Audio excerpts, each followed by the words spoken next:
Well, we are getting deeper into November. Today is the 18th. A good Monday morning, everybody. And typically, the deeper we get into November, our chances of seeing those first snowflakes start to creep up. In fact, historically, typically happens around November 29th or so, about 10 days away historically. And our first measurable snowfall of a dusting or more usually doesn't happen until Christmas Eve. However, this week, we have a little bit of snow that is certainly possible. Now, I'm being serious here.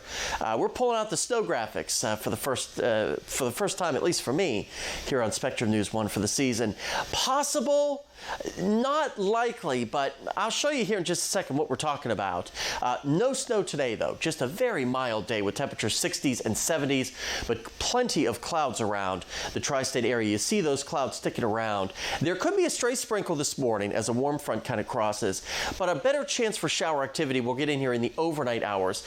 Notice by 10 o'clock tonight, we're seeing a couple of sprinkles back toward the west as a series of fronts will slide through. And by tomorrow morning, maybe a thin line of shower activity before it presses off and we start to clear things out with some afternoon sunshine and another mild day for our Tuesday. So overall today, notice the high is 70. You don't see 70-degree readings too often in November. And typically, we should be in the upper 50s. So we're going to be at least 10 degrees above that, depending on your exact location, with a best chance west in the Kentucky Lake area of seeing some of those lower to maybe even mid-70s. Very mild tonight. Temperatures well above normal by 15 to 20 degrees or so.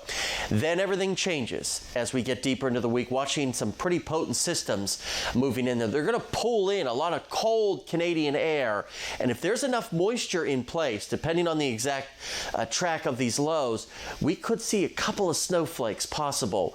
Maybe Bowling Green would be the eastern extent of that. I think you will miss out the further west you go, but everybody should see the colder air by the end of the week. That will settle in. It will also turn quite windy, so we'll be talking about wind chills as well in here.